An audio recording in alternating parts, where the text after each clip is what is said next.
মহাভারত। প্রণাম কাকাশ্রী। দীর্ঘজীবী হও, ধর্মরাজ হও। আসুন।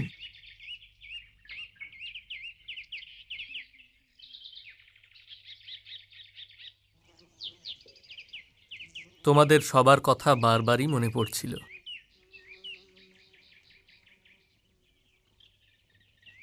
ওখানে সবাই কুশলে আছেন তো কাকাশ্রী?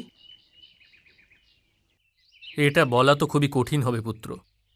কাকাশ্রী, পিতামহ কেমন আছেন?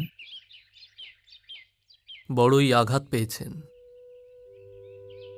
বসুন কাকাশ্রী।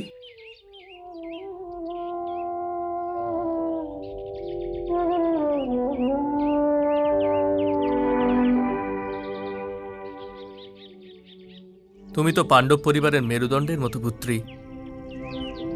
আমার আশীর্বাদ ছাড়াই নিজের লক্ষ্যে পৌঁছে যেতে পারবে। তুমি এটা ভেবো না যে বৌদিমণি নিজের বৃদ্ধাবস্থার কারণে তোমাদের সঙ্গে আসেননি।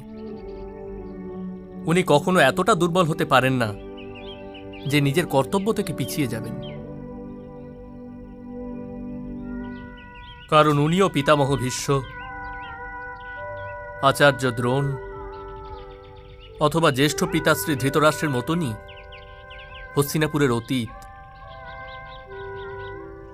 তোমরা সবাই তো বর্তমান পুত্র,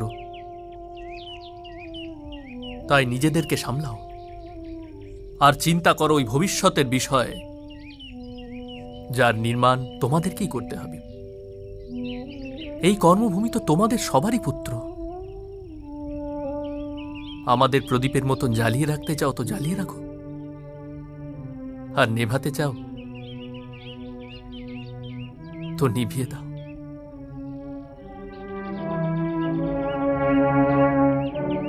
এটা এটা আপনি কি বলছেন কাকাশ্রী? যখন রাজনীতিতে সত্য সহ্য করবার শক্তি থাকে না, তখন বুঝে নেওয়া উচিত যে রাজনীতির দেওয়ালগুলো নিজের জায়গা থেকে সরে গিয়েছে আর ওগুলো ভেঙে পড়তে চলেছে। এসো পুত্র।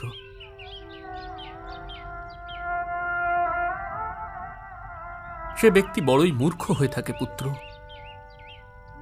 যে দেওয়ালগুলো ভেঙে যাবার অপেক্ষা করতে থাকে আর ওর ছায়ার নিচে বসেই থাকে।